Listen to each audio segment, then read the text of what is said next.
رہے گا, اس میں کوئی نقصان نہیں ہوگا, اور ہم آپ کو ماہانہ پیسے کما کے دیں گے. ایک فکس اماؤنٹ دیں گے, یا فکس دیں گے تو دیں گے ہی دیں گے, یعنی یا تو وہ کہہ دیں گے ہم آپ کو ماہانہ اتنے روپے دیں گے ہی دیں گے, یا وہ کہیں گے نقصان نہیں ہوگا, کبھی کم کبھی زیادہ آپ کو آئے گا ہی آئے گا. یہ بھی سود ہے. چاہے وہ یہ کہیں کہ ہم بزنس کر رہے ہیں, ہم ٹریڈنگ کر رہے ہیں, ہم فورن ایکسچینج میں ٹریڈنگ کر رہے ہیں, یا کوئی اور کام کر رہے ہیں, جو بھی کمپنی آپ کو فکس اماؤنٹ دینے کی بات کر رہی ہے, کہ نقصان نہیں صرف فائدہ کی بات کر رہی ہے, تو یہ سود ہی ہے. یہ سود ایسا ہے گویا کہ آپ نے سود کرنے والے کو پیسہ دیا, اب وہ بیسیکلی کما کے آپ کو دے رہا ہے. دوسری بات ہے سٹا. سٹا عادل بھائی نے بہت ساری قسمیں یہاں بیان کی ہے, لیکن سٹے کو بھی سمجھنے کی ضرورت ہے. سٹا یہ ہے کہ ہم کسی بات کے ہونے یا نہ ہونے پر پیسہ لگائیں. اس کو اسلام نے کیوں حرام کیا؟ اسلام نے اس چیز کو اس لیے حرام کیا کیونکہ جب انسان بنا کچھ سامان لیے, بنا کوئی سروس لیے کسی دوسرے انسان کو پیسہ ہار جائے گا تو اس کا دل دکھے گا, سماج میں بدامنی ہوگی. جو ہارا ہے وہ اس کے دل میں نفرت پیدا ہوگی جیتنے والے سے. جو جیت گیا وہ اس پیسے کی قدر نہیں کرے گا, اس کو عیاشی میں اڑائے گا. اور جو ہارنے والا ہے وہ غمگین رہے گا, شراب پیے گا, اپنی اس ذہنی کیفیت کو, پریشانی کو ٹھنڈا کرنے کی کوشش کرے گا. پھر سود اور بیاج سماج میں بدامنی پیدا کرتے ہیں, سماج کے اندر برائی پیدا کرتے ہیں, اس لیے اس کو حرام کر دیا. تو سٹا اور سود اس کو اس لیے حرام قرار دیا گیا کیونکہ یہ سماج کو خراب کرتے ہیں. سٹا یہ ہے جو میں بس عرض کر رہا تھا کہ کسی بات کے ہونے یا نہ ہونے پر پیسے لگانا. ایک بڑی آسان چیز آپ جانتے ہیں کہ انڈیا پاکستان کا میچ اکثر ہوتا ہے, لوگ بہت پیسہ لگاتے ہیں, پتا کون سی ٹیم جیتے گی, ایک جیت رہا ایک ہار رہا ہے, یہ سٹے کی قسم ہے. لیکن یہ تو آپ سب جانتے ہیں. میں کیوں بات کرنا چاہتا ہوں؟ میں بات کرنا چاہتا ہوں سٹے کی ان جدید اقسام پر جس کو اگین بزنس کے نام پر ہمیں پیش کیا جاتا ہے اور ہم کنفیوز ہو جاتے ہیں. یہاں بھی کیا ہوتا ہے کہ بہت سی کمپنیز جو ہیں مارکیٹ میں آ گئی ہیں, وہ کہہ رہی ہیں کہ ہم کام کرتے ہیں بٹ کوائن میں انویسٹ کرتے ہیں, یا ہم کام کرتے ہیں انٹرا ڈے ٹریڈنگ کرتے ہیں, یعنی ہم شیئر کو ود ان ڈے خرید کے بیچ دیتے ہیں, یا ہم کام کرتے ہیں فورن ایکسچینج میں, ہم کام کرتے ہیں فورن ایکسچینج ٹریڈنگ میں ہم کام کرتے ہیں. جو لوگ تھوڑی ان لینگویج سے بات سمجھ رہے ہوں گے, جو نہیں سمجھ رہے میں ان کو بتا دوں, انٹرا ڈے ٹریڈنگ یہ ہے کہ دن کے دن میں شیئر خرید کے بیچ دینا. اسٹاک مارکیٹ کے اندر شیئر کے پرائس ہمیشہ گھٹتے بڑھتے رہتے ہیں, تو اس کے اندر یہ ہوتا ہے کہ پیسے لگائے جاتے ہیں کسی شیئر پر, اور اس کے اندر پھر شیئر پیسہ بڑھتا ہے یا پھر پیسہ ہمارا گھٹ جاتا ہے. دوسرا میں نے کہا فوریکس ٹریڈنگ. فوریکس ٹریڈنگ بھی ناجائز ہے.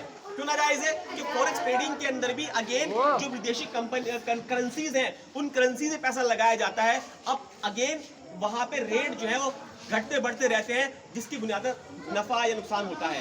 لیکن یہ غلط کیوں ہے؟ بات سمجھنے کی یہ ہے, غلط اس لحاظ سے ہے, حضرت محمد صلی اللہ علیہ وسلم نے فرمایا کہ اس چیز کا سودا مت کرو جو تمہارے قبضے میں نہ ہو. یعنی کہ کچھ چیز آپ نے خریدی ہے تو پہلے اس پہ قبضہ لو, اس کے بعد اس کو آگے بیچو. لیکن جب ہم انٹرڈے ٹریڈنگ کر رہے ہیں شیئر کی, تو شیئر کی آنرشپ ہمیں ٹرانسفر نہیں ہوتی, کیونکہ شیئر کی آنرشپ ٹرانسفر ہوتی ہے ٹرانزیکشن +2 یعنی T+2 ڈیز میں. یعنی آج میں نے شیئر خریدا تو 2 دن بعد مجھے آنرشپ ملے گی, اس کے بعد میں اس کو بیچ سکتا ہوں, میں اس کا مالک ہوں. لیکن انٹرا ڈے میں یہ ہوتا ہے کہ آج میں مارکیٹ میں انٹر کیا, میں نے شیئر لیا, اب وہ شیئر شام تک مجھے بیچنا ہی بیچنا ہے, چاہے نفع میں چاہے نقصان کے اندر. تو یہ بیسیکلی یہاں پہ ایک. دوسری بات کیا ہوتی ہے انٹرڈے ٹریڈنگ کے اندر, جو بروکر ہے وہ آپ کو مارجن پرووائڈ کرتا ہے. مارجن یہ ہے, اس نے کہا کہ تمہارے پاس 100 روپے ہے, 500 روپے میں دے رہا ہوں تمہیں, لگاؤ پیسے. وہ کیوں دے رہا ہے؟ کیونکہ جتنا وہ مارجن دے گا, جتنا آپ شیئر خریدو گے, اتنا اس کی بروکریج جو ہے, اس کی دلالی بڑھ جائے گی. تو یہ جو بیسیکلی اس نے آپ کو پیسہ دیا اور بدلے میں آپ سے پیسہ لے رہا ہے, اس سے نقصان نہیں ہوگا. یہ بھی دراصل سود کی ایک قسم ہے جو ہم صرف مارجن منی اور کمیشن کے نام پہ کنفیوز ہو کے سمجھ نہیں پاتے.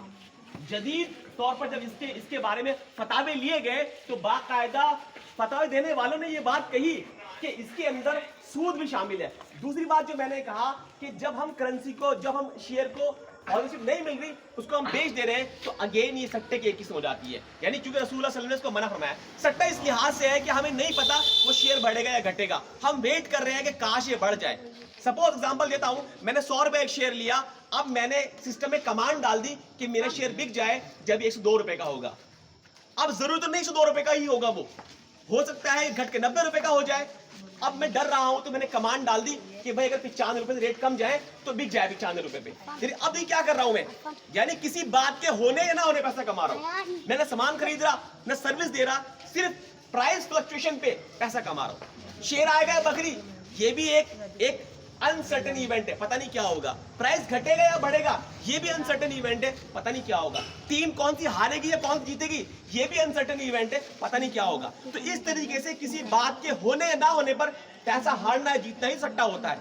यही चीज जो है हमारी फॉरेक्स में होती है, यानी फॉरेन एक्सचेंज ट्रेडिंग के अंदर जब एक मुल्क की करेंसी दूसरी मुल्क की करेंसी के नाम पर खरीदी और बेची जाती है, लेकिन दरअसल ऐसा नहीं होता कि वो खरीदते और बेचते हैं। वहां भी यही होता है कि ब्रोकर आपको मार्जिन मनी प्रोवाइड करता है, यानी अपने पास से पैसे आपको देगा। 1000 रुपए आपके पास में है तो 4000 रुपए 5000 रुपए आपको और देगा, क्या लगाओ पैसे। क्यों देगा वो आपको, क्योंकि उसकी ब्रोकरेज बढ़ेगी, उसका पैसा मिलेगा। तो अगेन यहाँ पे इंटरेस्ट इन्वॉल्व हो गया। दूसरी बात यह है, यहाँ भी प्राइस फ्लक्चुएशन में पैसा लगाया जा रहा है, यानी न कुछ खरीदी जा रही है न बेची जा रही है, न करेंसी हमारे हाथ में आई और न उसको हम बेच सकते हैं। दारुल उलूम देवबंद का बाकायदा फतवा है, उन्होंने कहा है कि फॉरेन एक्सचेंज जायज है। कब जायज है, जैसे हम हज करने जाते हैं तो हम रुपये देंगे, क्या लेंगे, रियाल लेंगे, क्योंकि अरब में रियाल चलते हैं। मुझे अमेरिका जाना है तो वहां रुपये नहीं चलेगा, वहां डॉलर चलेंगे। तो मैंने रुपया दिया और मैंने जो मनी चेंजर है उनके मैंने डॉलर लिया, तो ये काम जायज है, मेरी जरूरत है, मैं ये काम करूंगा। लेकिन जब करेंसी मार्केट में बैठ गया मैं और करेंसी के फ्लक्चुएशन में पैसा कमा रहा हूँ, तो यहाँ बेसिकली करेंसी मेरे हाथ में नहीं आ रही। तो फतवा दारुल उलूम देवबंद ने दिया है, उन्होंने कहा जायज तब है कि तब नकद हो, नंबर 2 जो आपने करेंसी एक्सचेंज की है बदल के वो आपके हाथ में आए, कंट्रोल में आए। ये दोनों शर्तें पूरी यहाँ पे नहीं होती। तीसरा मैंने बताया मार्जिन मनी की वजह से यहाँ पे इंटरेस्ट भी इन्वॉल्व होता है। तो अगेन चौथी बात यह है कि प्राइस फ्लक्चुएशन हमें नहीं पता घटेंगे या बढ़ेंगे, तो अगेन वही वाली बात है कि क्या होगा नहीं पता। यानी इंसान यहाँ पे एक नए अंदाज में, एक नए नामों के साथ, एक जदीद तरीके से इंटरेस्ट और सट्टे के अंदर इन्वॉल्व हो रहा है। अरे बहुत सारी कंपनियां, आपने एक नाम सुना होगा, बहुत मशहूर नाम है, आज के वक्त में चल रहा है QFX, YFX या QFX, यॉर्कर एफेक्ट। उसने बिटकॉइन में लॉन्च किए हैं। बिटकॉइन के साथ में यही मसला है कि बिटकॉइन के पीछे कोई अथॉरिटी नहीं है, कोई गवर्नमेंट नहीं है, कोई कंट्रोल नहीं है। बिटकॉइन बढ़ता है अगर डिमांड बढ़ती है, यानी बिटकॉइन कब बढ़ेगा हमें नहीं पता, बिटकॉइन कब घटेगा हमें नहीं पता। तो अगेन ऐसी चीजें पैसा लगाना जिसके बढ़ने या घटने की कोई बुनियाद ना हो, कोई वजह ना हो, जिसकी अपनी कोई वैल्यू ना हो, ये पैसा लगाए कमाना, ये भी सट्टे की एक किस्म है। तो हमारा बात करने का मकसद हमारा ये है कि ये चीज हमारे लिए खतरनाक क्यों है, क्योंकि इस्लाम के अंदर हराम रोजगार का मतलब ये है कि आपकी आखिरत बर्बाद। हजरत मोहम्मद सल्लल्लाहु अलैहि वसल्लम फरमाया, जिसने हराम खाया, हराम पहना, ना उसकी नमाज कबूल होगी, ना हज कबूल होगा, ना ज़कात कबूल होगी, ना रोजा कबूल होगा। बल्कि ये भी फरमाया आपने, जो माल हराम कमाई से पलेगा वो जहन्नुम के लायक, यानी वो जहन्नुम में ही जाएगा। तो अगर हमने ऐसा पैसा कमा भी लिया तो बताइए हमारा क्या हासिल होगा अल्लाह ताला के यहाँ पे। दूसरी बात यह है कि SEBI stock exchange board of India, जो ये पूरा जो है हमारा स्टॉक एक्सचेंज चलाती है, वो ये कहती है कि ये जो बेसिकली आज के वक्त में जदीद तौर पर ये जो FNO यानी फ्यूचर एंड ऑप्शन में जो ट्रेड किया जाता है या इंटरनेट ट्रेडिंग की जाती है, इसमें से 100 में से 90 लोग नुकसान उठाते हैं। 100 में से 90 लोग, बताइए कौन सा बिजनेस ऐसा है जिसे आप करने जाएं 100 में से 90 नुकसान उठाएं। आपको मालूम पड़ेगा अक्सर बिजनेस ऐसे हैं जहां 100 में से 90 फायदा कमाते हैं, 10% चांस से लॉस भी हो सकते हैं हमारे। तो ये बेसिकली सट्टे की जदीद किस्में हैं। इससे बचना इसलिए जरूरी है कि ये हमारी कौम को तबाह और बर्बाद कर देगी।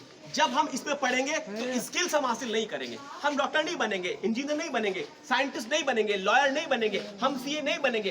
कहा जाता था पहले कि मुस्लिम मिस्त्री बड़ा अच्छा होता है, बड़ा टैलेंटेड होता है, हम मिस्त्री भी नहीं बनेंगे, क्योंकि हमारा जहन अब पॉल्यूटेड हो गया है, जहन हमारा खराब हो गया, लालच जहन में पड़ चुका है। अब पैसा हारेंगे तो वो हारने का एहसास और दुख मजीद हमें इस बात पे आमादा करेगा, काश मैं एक बार जीत जाऊं, काश मैं एक बार जीत जाऊं। और काश के चक्कर में फिर वो पैसा अरेंज करता है, नहीं होता तो उधार लाता है, फिर नहीं होता तो चुराता भी है, फिर नहीं होता तो कर्जा भी लेता है, यानी सूद पे भी लेता है, लगाता है। और उसकी कैफियत बेसिकली अगर हम देखें तो हर दिन मरता है। जिस दिन वो हारेगा उस दिन नींद थोड़ी ना आएगी उसको, कल फिर इसलिए पैसा लगाएगा कि मैं दोबारा जीत जाऊं। आप जानते हैं, हमेशा इतिहास इस बात का गवाह है कि सट्टा और जुआ में लोगों ने बीवियां भी हारी हैं, अपने बड़े बड़े घर, मकानात, बंगले, अपना जायदाद सब कुछ हार गए। तो इसलिए कहने का मकसद यह है, इस्लाम ने जो हमें उसूल दिए हैं तिजारत के, हम उन्हें अपनाएं। हम समाज में एक ऐसी इमेज इस्टेब्लिश करें कि लोग कहें कि बिजनेसमैन हो तो ऐसे हो जैसे अब्दुल्ला, बिजनेस मैन हो तो ऐसे हो जैसे मुल्ला, मुल्ला सच्चा होता है, मुल्ला ईमानदार होता है, अब्दुल्ला सच्चा होता है, अब्दुल्ला ईमानदार होता है, अब्दुल्ला तोलता है तो पूरा पूरा तोलता है, अब्दुल्ला वादा करता है तो वादा निभाता है, अब्दुल्ला जो कहता है करता है, अब्दुल्ला की जुबान सच ही सच है। और ये जो किरदार जब सहाबा इकराम ने पेश किया तो हम जानते हैं कि लोग सहाबा इकराम के किरदार से मुतासिर होकर इस्लाम में जोक दर जोक शामिल हुए।